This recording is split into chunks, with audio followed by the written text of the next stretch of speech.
What up, everybody? Welcome to another episode of The Magic Hour. I'm your host, MagicLeb, a.k.a. MagicLeb.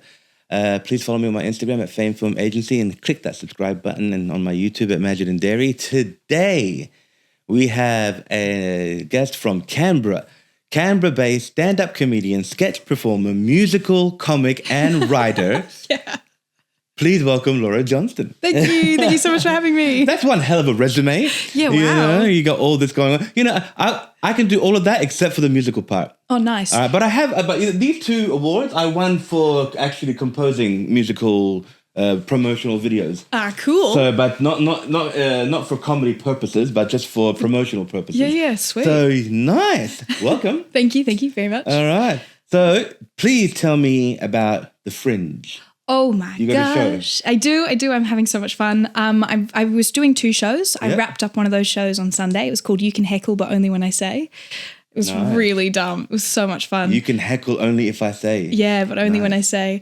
And the idea was that I had 4 comedians come on, and 3 minutes into their set, the lights would go green and the audience was allowed to heckle them, but only by raising their hands. All right. Yeah. And so you gave permission to give shit to people. Yeah. See, this is what the world is lacking. Yes, permission. You know what? We didn't need permission. There was just a time when you could just roast somebody. Yeah. You know, as kids, we called it playing the dozens. You know, you say something bad about somebody, and in return, they say something equally or worse about you. Gotcha. Right? Yeah. It was back and forth. Yeah. And it was fun. It was creative. It was improv at its finest. Yeah. Because no one studied improv. It was just about a test of how creative can you be. Yeah. All right. And the one who loses is the one that says, "Fuck you, man," and then walks away. Right? You know, because he's got nothing else original left to say. Yeah. You know? And now that you are having a show that allows people to do that, that is because when we were kids, we didn't raise our hands. Can I go next and talk to this son of a bitch? Yeah, but that's funny, isn't it? Yeah, that is. Yeah, because it's completely against the idea of heckling, which is meant to be like calling out during a show unwanted. This is consensual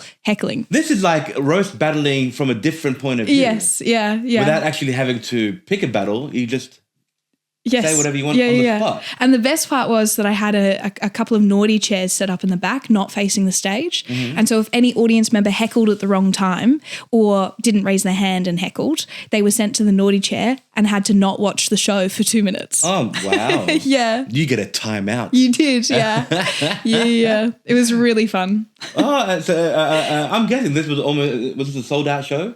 No, so this time around, no, but that's because of my marketing. I think people were quite stressed. I think you'll just see it based on what we just talked about. It'll be a sold out show. Yeah, I think as soon as I start getting clips of the show and people realize that it's as much stupid fun as it is, I think it would go better. We need stupid fun, right? We need stupid fun. We need controversy back. Okay. We need controversy back, all right? Because everybody is just so wrapped up in their own self-absorption that they're afraid to get out of this shell. They want to protect themselves. Like, to me, every human being is potentially an egg. Okay. All right. They want to stay inside that shell. They don't realize how much better they can be when you crack that egg open. Right. You know what I mean? Yes. What kind of stuff can come out of it? Yes. You know? Yeah. And everybody's just like, that it's become dull and boring. Like, we are literally walking around these egg shells not to disturb these egg people. I gotcha. Right? And who wants to live like that? Yeah. You know? Just say it. If you got something to want to say, say it. If it pisses people off, say it even more. Oh, I've got some comedians that you would love in that case. Yeah.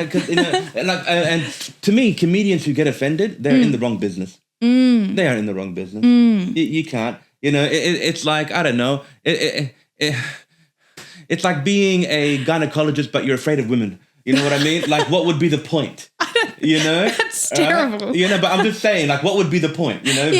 Why be in that position if you can't be in that position? Yeah, I do think that you need a certain level of thick skin if you want to be a comedian, and that there are some things that like are kind of unavoidable. Yeah. But I do like that in my heckling show, I like the consent part of it, but not because I'm against people heckling because I'm like, you can't say that, but more because I've written these jokes and I worked really hard on them and you've just messed up my timing. Yeah. There you go.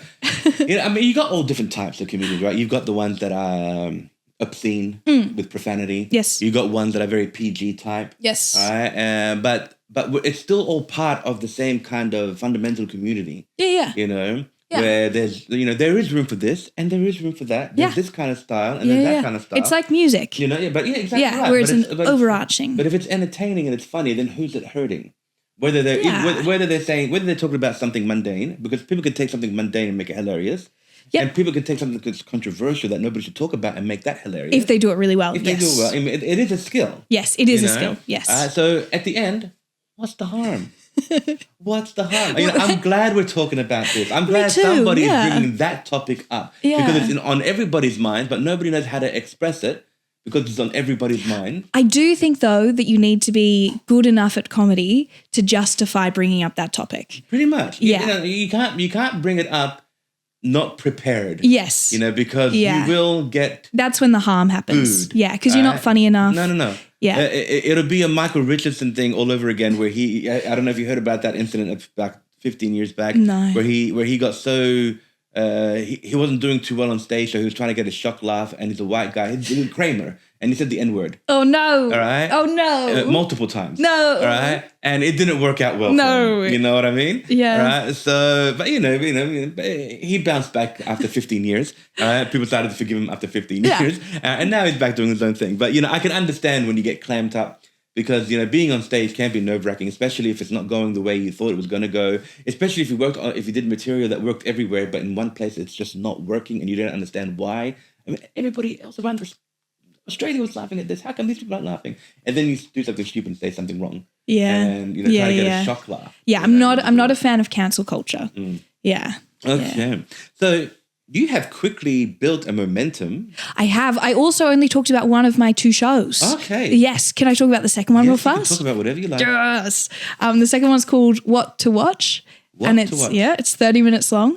And the idea is that I've got 4 comedians. They've only got 5 minutes each. And it's like a taste tester for audience members to go, there's too many comedians in this Fringe Festival. Who are we actually going to spend an hour going to go watch? And so you can taste test them, sample them, and decide if they're your style. Now, you are Canberra-based.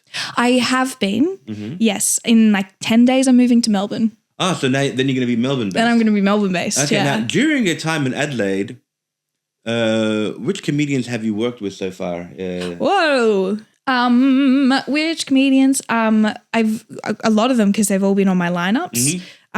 Just name a couple. You don't have to name them all. Paul Savage, Addie Palmer. Just won an award for Best Comedy Show of the Week. Really well done. Yeah.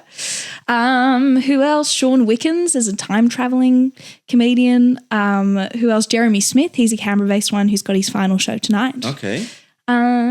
Chris Martin. Is also a regular at the Adelaide Fringe. He does character comedy. Nice. Suma Aya, again from Canberra. She did her debut solo hour for the first time and did really well, which is exciting. Yeah. That's good. That's a few. That's enough. Now, is it true that a few years ago, back in 22, back in 22, that's only like 4 years ago, that you famously quit your job? Now, it says famously. Now, the first thing that came to my mind, did you quit like Tom Cruise and Jerry Maguire? Who's coming with me? Who's coming with me? Was it like that kind of quitting? No. Like, was that the famous part?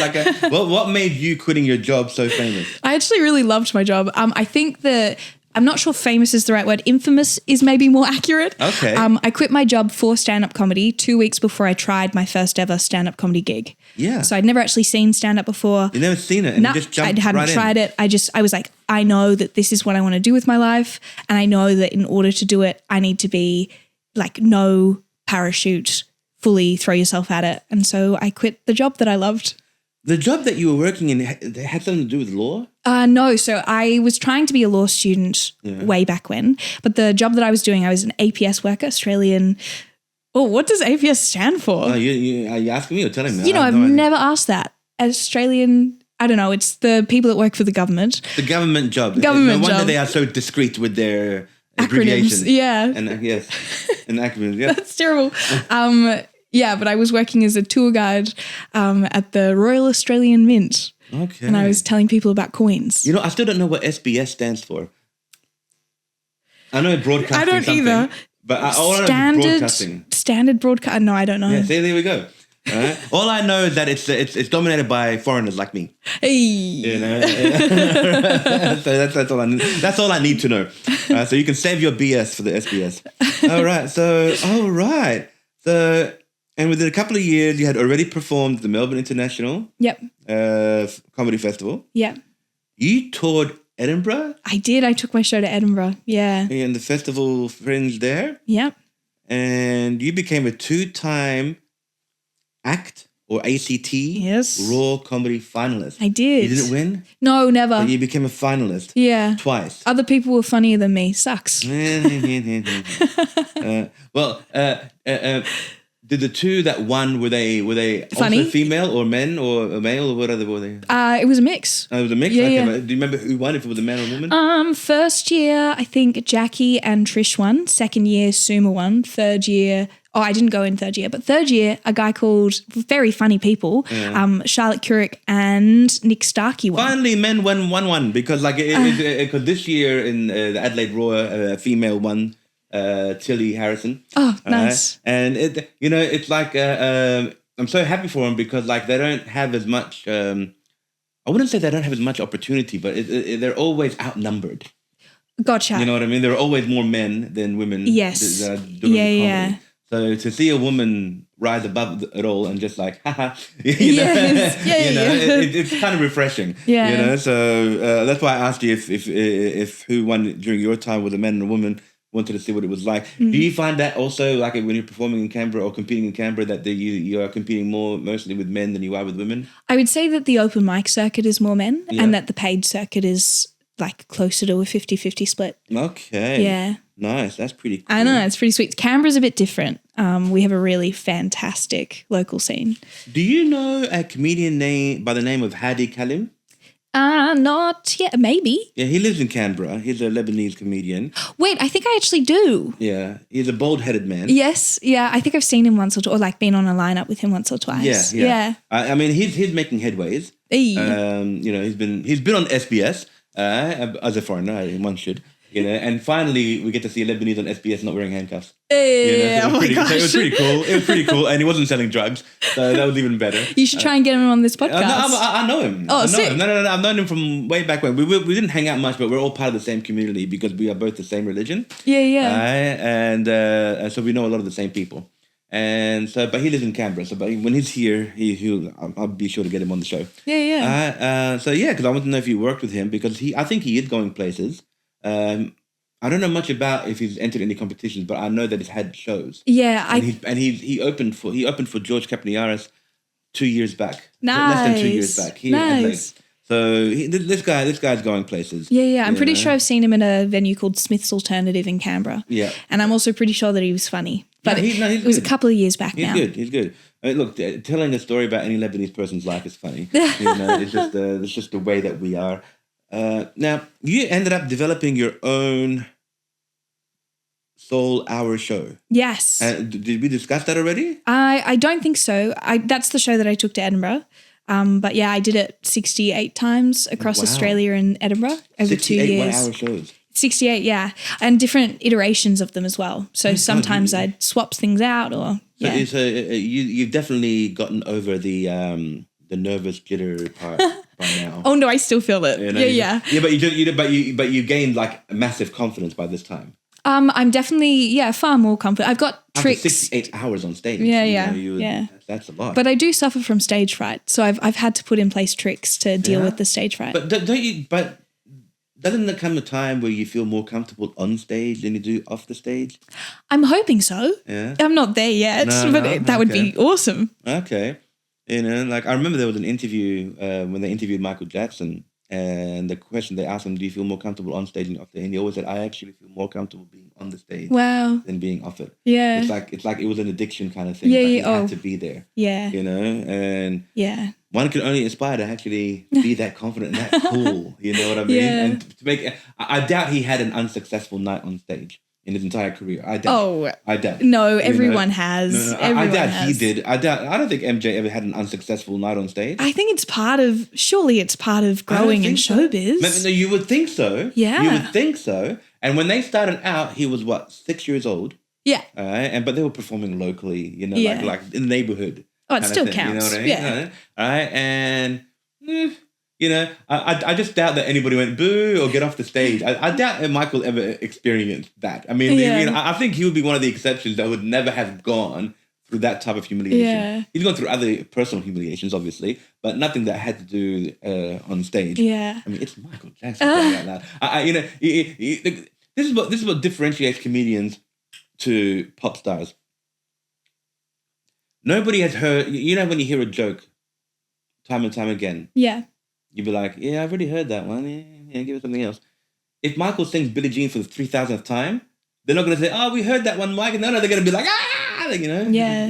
They say that's the good thing about musical comedians as well, is that you can repeat the songs and people want to hear you can't get bored of a particular song, Yeah. but you can get bored of a particular joke. Yeah. But that good thing, though, you can reword the joke or redo the joke or redirect the joke and from a different point of view, and it can be funny. But to tell it in the same way after a certain amount of time, you'll be like, yeah.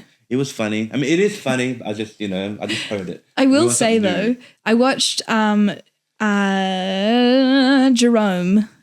Okay. Yes, and he walked on stage and he did that eyebrow joke. I don't know if you've seen it. Jamoan, thank you. Yes, when he said eyebrows, I knew it was Jamoan. Yes, that's who I meant.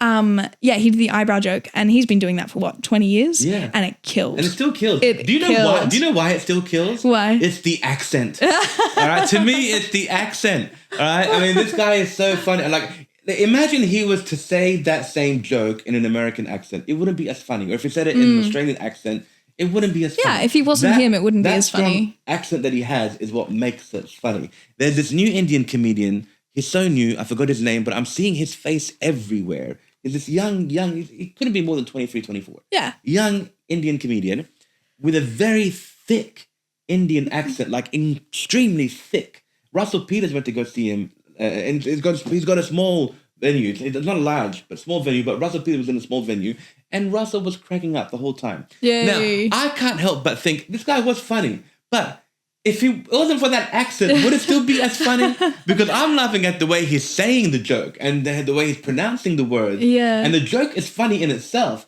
but I think it adds an extra element because of that accent. Like, if anybody else was to tell that joke without that accent, it'd probably still be a little funny, but just not as funny. I feel like that's also how you want to get with jokes, is that you're the funniest person telling your own jokes. Yeah. I mean, because nobody could tell it the way this guy is telling it. Yeah. I mean, even one-liners have their own way of delivering their one-liner. Yeah. I mean, you had the classic Rodney Dangerfield. Yep. Always adjusting that tie, and he also kind of seems sweating, but I think that's part of his act. Yeah. And he's always saying, I don't get respect, and it comes into one line and back and forth.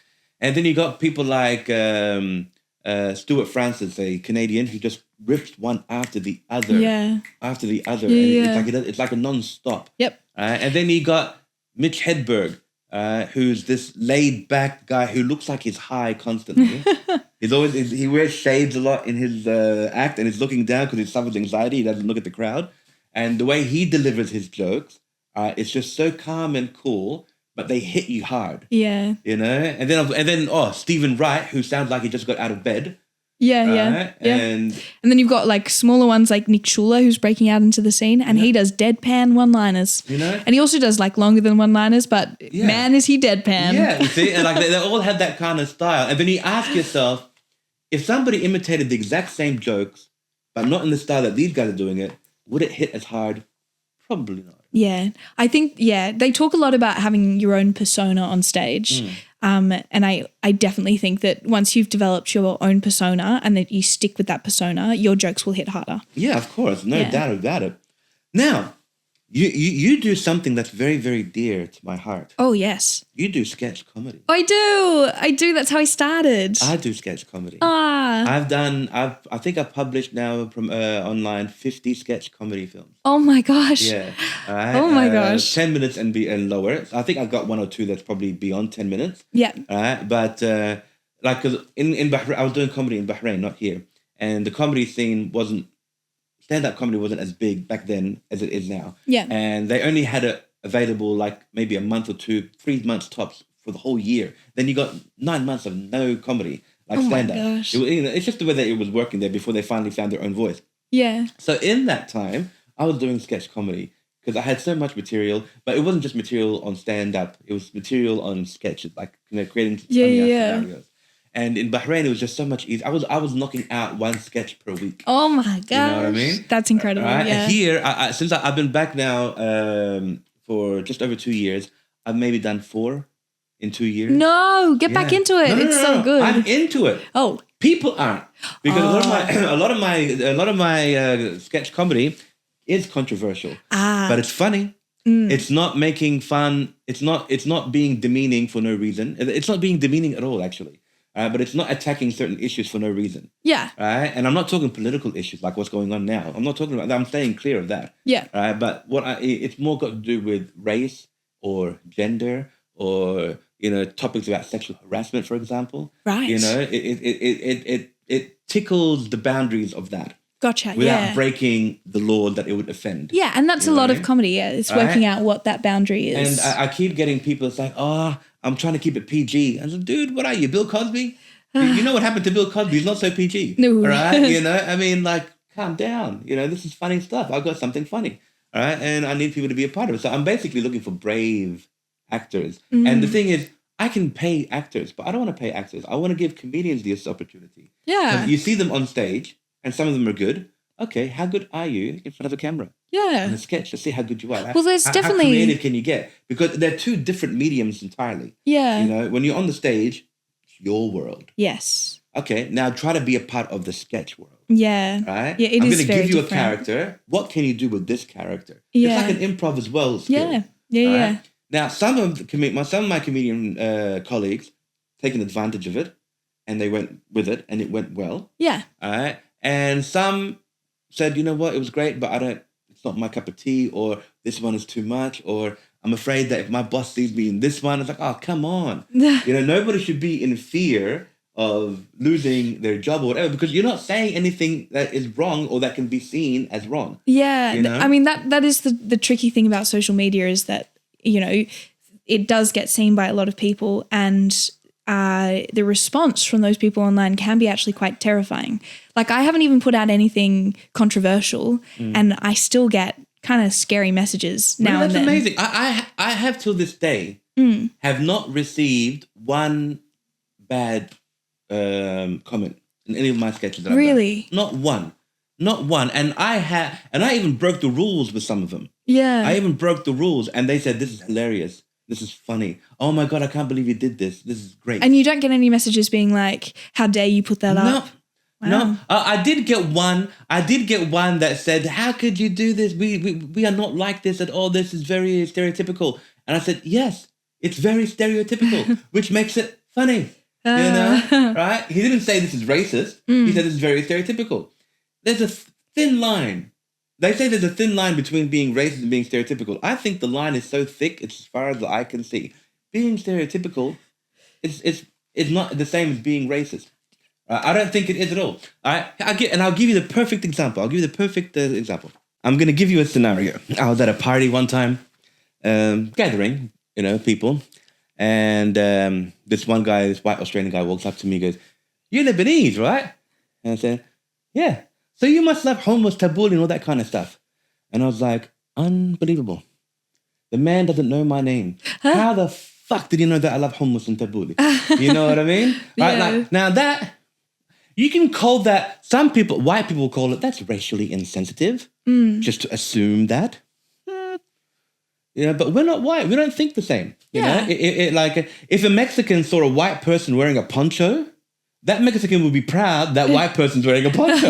Right? White people would be like, "Are you Mexican? No. Then you shouldn't be wearing that poncho." Yeah. You know what I'm saying? The different mentality. Yeah. All right. So, like, I tackled that kind of thing in my comedy. Yeah. All right. And I don't see that as, it's not, because it's not. I don't see it as hurting anybody. Yeah. Because it's not hurting anybody. Yeah. I don't use certain terms or derogatory words that would hurt. Upset people, yeah. You know what I mean? Yeah. Unless those words are said by particular people who are allowed to say those words, then that's different. Yes. You know what I mean? Yeah. Because I do have a sketch with black people in it, and they use the N-word. Yeah, but they're allowed to. It's not that they're allowed to, but they can get away with it. Right. You know what I mean? All right. And I wrote the sketch. All right. And I wrote that word when I wrote that sketch. Wait. You know what I'm saying? Yeah. But when they read what I wrote, they said, "Dude, I got to be a part of this."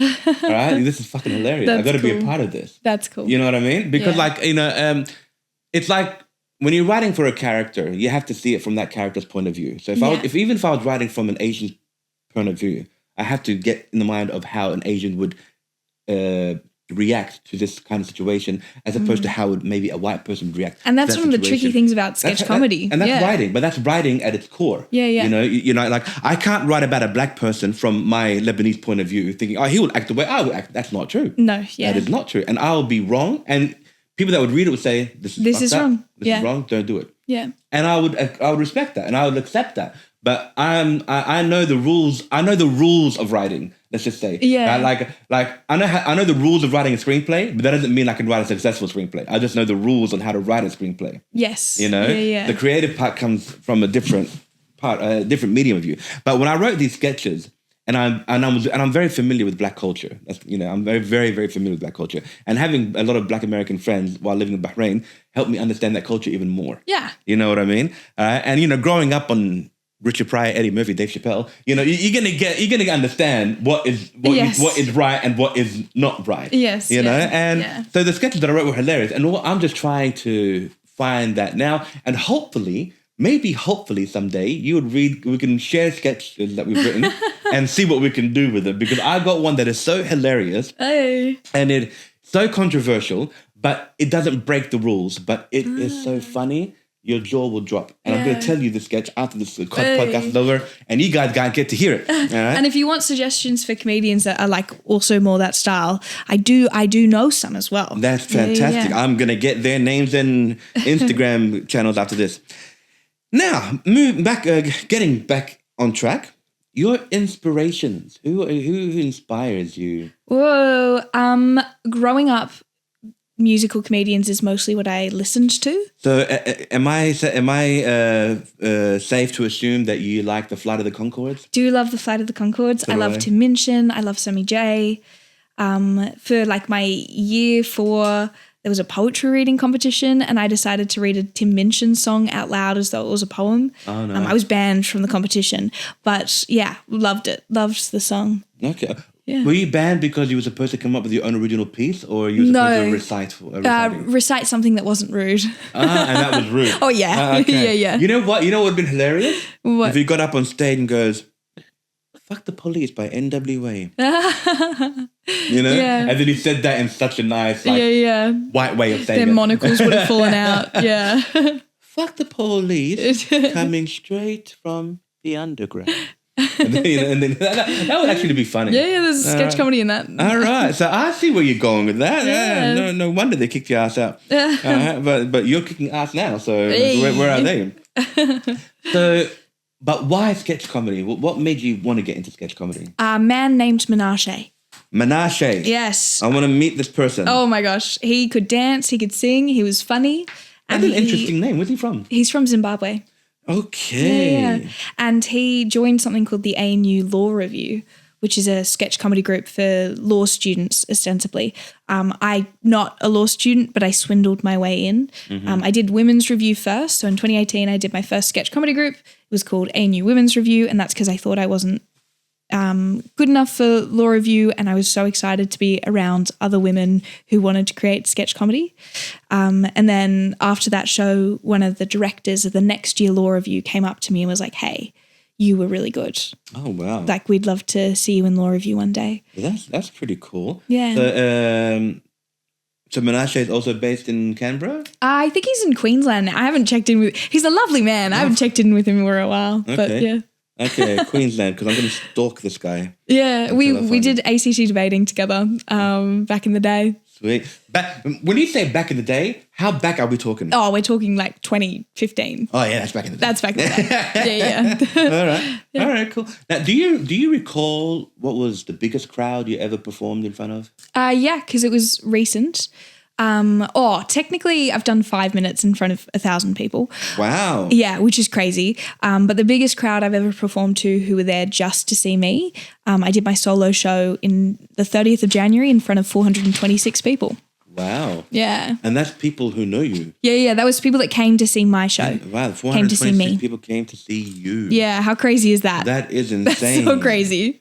Man. Yeah. And it was my dream venue too, so it was just an absolute wild time. I can't find 426 people that despise me that want to see me get hurt that would come to see that. That's good. Yeah, no, you should celebrate that. I don't know. Okay, that's pretty cool. Yeah, it was mad. And I filmed it as well, so that's coming out as a comedy, my first comedy special sometime later this year. Okay, that's awesome. Yeah. All right. So we definitely have to get into the sketch comedy game. Now, if you could perform your comedy, Laura, for any audience in history, which time period would you choose? What a question. Oh my goodness. I think early 2000s. Okay, yeah. Yeah, I feel like... The Chappelle Show came out in the early 2000s. Why not? Oh, actually, I think I'm in the right... No, I'm in the right time period because I have the life experience to make jokes about this time period. I'd have to rewrite a lot of my jokes for them to make sense pre-internet. The purpose of this question is like I'm trying to figure out which nostalgia would you most prefer in the past. You know, there are people that said they would like to perform in the 50s. I had one guy that said I would like to perform during the caveman times because I could make facial expressions that would make them laugh. That's pretty good, actually. I watched a show the other day by a guy called Connor from Melbourne who is pretending to be a chimp, and that's his whole show. Well, see, he would have killed. He would have killed in the caveman times. Exactly right. So if you could pick any century or even decade, like where could you see yourself performing? Like, you know, like we had all these great TV shows like the Ed Sullivan Show. I don't know if you've ever heard of that. Yeah. Where all the greatest debuted there. I mean, even Michael Jackson, the Jackson 5 debuted there on the Ed Sullivan Show. And, you know, you even had the 50s with Lucille Ball. I Love Lucy, all that kind of stuff. You know, if you could choose that, like, what decade would you have, if you could go back in time to visit a decade or a time period, like where would you like to go? I feel like I quite like the idea of a court jester. Yeah? Yeah. Okay, so biblical times. Yeah, I don't know. I as a woman, I'm not sure that I would want to live in any time period other than the one I'm currently in. But yeah, I feel like court jester, I like the hats. Okay, so no time like the present for you. Apparently. Yeah, sorry. Okay. And you know what? I think it'd be very dangerous to be a woman in those times. Especially trying to do comedy. Because if you were smart, they'll burn you. Yeah. So you probably want to stay clear of that. Yeah. Okay. All right, okay. Now I'm going to hit you with another hard-hitting question. Okay. Which historical figure do you believe would have made an amazing comedian? Oh... Which historical figure? The only answer my brain is giving me is David Attenborough. He's not even a historical figure. He's still alive. That's so bad. Okay. Attenborough? Yeah, David Attenborough. He's a documentary maker. Okay. He's not a comedian. Obviously. But gosh, can he pull a crowd? All right. Well, that's what we want, don't we? Yeah. Okay. Laura Johnstone, L to the aura. Hey. All right. We have entered what I like to call the existential part of the podcast. Yes. So I'm going to ask you some deep questions. Super deep. Questions. Yeah. Well, the first one is one that I generally ask a lot of my guests. But I'm going to hit you with it. Laura, what happens when we die? Ooh. How crazy is this? I was asked this question 3 nights ago. Wow. Yeah, wait for it. On a street near Rundle Mall by ghost hunters who were doing a ghost YouTube series and stopped me and another artist called Abby, who's doing a great show called Crepuscular. Abby? Abby, yes. And they asked us, what do you believe in ghosts? What happens when you die? My answer is I don't know. And I'm afraid of death. And I think that it is potentially different for everyone depending on what you believe. In terms of like religion or whatever? Yeah. Okay. The point of asking this question is like just to refrain from religion, just like your own personal point of view. Yeah. You know, I want there to be more. Yeah. I'm not sure that I necessarily believe that there is more, but I'd love for there to be. Okay. Now, when you quit your job, Yes. as famously as you did, without ever doing stand-up, were you being brave or just avoiding something else? Whoa. Yeah, a lot of people described it as brave. I don't see it as brave because it didn't actually feel like a choice. So I'm not sure I was avoiding something else. It was more, I was just so certain. Like, was it like a calling?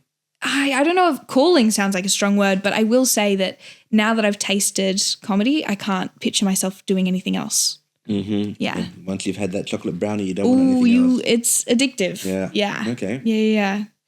Yes. Do you think fear is a compass pointing toward meaning?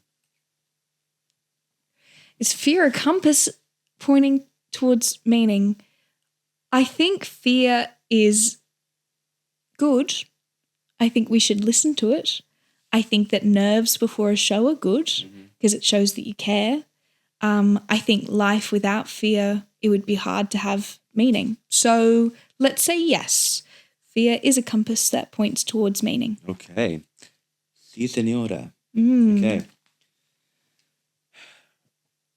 Oh, God. Okay, I hate when I can't read my own writing sometimes. Me too. Tiny? Okay.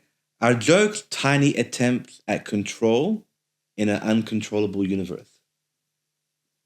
Yeah. Yeah, I guess. Yeah? I mean, you're trying to control the words. You're trying to control how you present the story. You're trying to control the thoughts in your brain to come out in a way that other people will find funny. So, yeah, I reckon that you're trying to take control of the laughs. Okay. Yeah. And one final question in the existential department. Are we chasing dreams or running away from boredom? I think it depends on the person. Yeah? And what would you say in your scenario? I would say chasing dreams. Yeah, my grandmother growing up would tell me, Laura, only a boring person can be bored. And so I have actively avoided ever saying or believing that I am bored because I didn't want it to be a boring person. So, Well, yeah. Even non-boring people can get bored. From Yeah. She's wrong. But it's definitely stressed me into saying I'm never bored. Yeah. I also think that it's tricky with the technology that we have nowadays to feel bored. Like there's so much. Many options. I think they have no excuse to be bored. Yeah. At this age. My God. I mean, I remember I used to get bored a lot when I was a kid. And this is before internet when I was a kid. Yeah. And would have only a handful of shows that you could watch on TV. Then there's nothing for hours. And so we would either make imagination scenarios in our rooms, pretending to be something and to just make the time pass or go to the park and play Foursquare or whatever. It's just like, we had to look for stuff to be excited about. But we did keep ourselves very well entertained. Yeah. And even without that stuff, it's just when I look back now and I say to myself, how did I have fun then when all these kids have got all this today? I would have been having so much more fun then, if I had that stuff. Yeah, if you had all this stuff, But at the same time, all this technology is kind of is killing childhood at the same time. Yes. So they're not going outside as much. They're not falling off their bikes and hurting themselves like they should. Yeah. They're not doing something stupid like trying to jump something. Yeah. That fun, that toughness of them, they become so prissy. Yeah. And I think especially the boys, they become so prissy.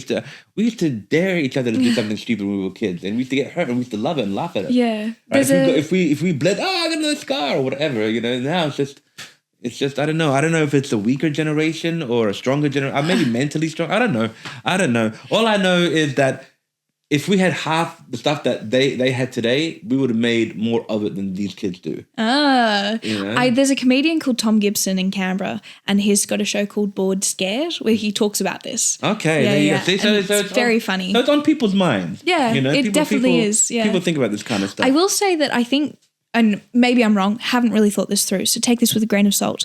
But I think nowadays, instead of getting bored, people get umphy more. Umphy? Yes, umphy. It's that feeling where you go to the fridge and you want something to eat, and you open the fridge and you're like, I don't really want any of this. But you want something. But you want something. It's that feeling of Umphy? Umphy. UMPHY. Did you just create that word, or that had been around? My family uses it. I don't think we made it up. Surely I think it exists. Okay. Yeah. Well, I've never heard it in a Humpty Dumpty song because it's Umphy. Yeah. Right? But this, I like that. Yeah, and it's because Umphy. Yeah, we have so many options. We have so many choices, and you're just faced with, unless you have a clear goal or a clear point and a meaning in life, it's really easy to fall into the Umphy trap. Wow, I like that word, Yeah. Umphy. Yeah, and it's why I'm so strict on having short-term goals and long-term goals, because otherwise I know myself and I will fall into Umphy. I'm going to try to figure out to make this as part of a title for a show that I'm going to do. Yeah, it's a really Umphy. fun word. I think it's a real one. Well, we're going to look it up. We're going to look it up in the dictionary. Pretty we're sure going to it's look up real. Webster's dictionary and see God, what's going imagine on if it's a there. real word and I've just totally botched the definition and my family uses it wrong. Umphy's like what if you found out that Umphy was a racial slur in Sudan? No! I'm sorry if it is. Now, we're having fun. Now we're going to have more fun. I want to play with you the wrong answers only game. Okay. I'm gonna give you a series of 1, 2, 3, 4, only 5 questions this time. Yeah. And you are going to deliberately give me the wrong answer. Wrong answers only. Yeah. Yeah. I think I'm going to add a 6th one that I ask everyone at the end. Okay. So, L to the Johnston. Yeah. Where is Africa? Only answers I'm coming up with are right. Let's say it's south of Melbourne. That's exactly where it is. Great. South Thank you of so Melbourne. much. Thank you so Yeah. much. Name the greatest musical ever made. Ooh, yeah. This one I have strong feelings about. I wrote a musical as a 12-year-old, and that one definitely surpasses every other musical I've ever listened to. Nice. Yeah. It had a main character called Herbert and another main character called Cecilia. Herbert and Cecilia. Yeah. Sounds like a comedy sitcom. Oh, strong musical. Best in the world. Yep. What's the best thing to say on a first date? I've slept with your mum. Yes, it is. Great. That's you build a bond from there on. Yeah. You build a level of trust. Yeah. You as well. Crazy. We have so much in common. Why do women love yoga so much? Because it reminds them of the womb. That makes sense. It does, doesn't it? Yeah. It makes total sense. What is John Travolta most famous for? His Elvis impersonation. Well, that's almost the right answer. But Does he actually do it? I only know him from Greece. No, but there is some kind of. He was a greaser. Oh no, my bad. That's fine. And finally, this is a question that I ask everybody to see how creative they can get. Laura, how does one catch an STD? You got to use an Excel form. That's exactly what it is. Yeah. Okay. Oh, that was fun. My favorite musical is Rambo. Oh, good, strong choice. I thought that would be. I think that would be a good one. Yeah. I panicked when I was answering that question. I never wrote a musical. I don't know a Cecilia or a Herbert. I don't know what was happening there. I'm so sorry. That was a lie. No, that was kind of the point. Okay. So, lying can be part of wrong answers. Lying Great. is the most wrong answer Awesome. you can do. Yeah, now you know. So you passed and failed with flying colours, I Thank guess. you I don't so know. You much. passed with flying colours. Thank you. That was cool. All right, so Laura, we have come to the part where I'm going to ask you a series of 10 questions. Okay. These questions were made famous by American writer and actor James Lipton. For you guys who've been watching the show, you know who this is by now, and you're probably getting very bored of me explaining this man over and over again, his favorite journalist was a Frenchman named Bernard Pivot, and they concocted these 10 questions that he used to ask at the end of all of his interviews. Oh. He had a show called Inside the Actor's Studio, and he's asked almost all the most famous actors, directors, writers these 10 questions. Cool. He even asked the cast of The Simpsons Oh my gosh. these 10 questions. That's cool. Yeah. Laura, what is your favorite word? Favorite word. I'm going to say umphy after our chat today. You know what? I think that's going to be my new favorite Yeah. word too. Okay. What is your least favorite word? Least favorite word. I hate spelling words with S's and C's in them because I get them mixed up. Oh. So let's say discipline is my least favorite word. Ooh, okay. That's a good one. You gave a definition why. I like it. Yeah. A reason, I mean. What turns you on?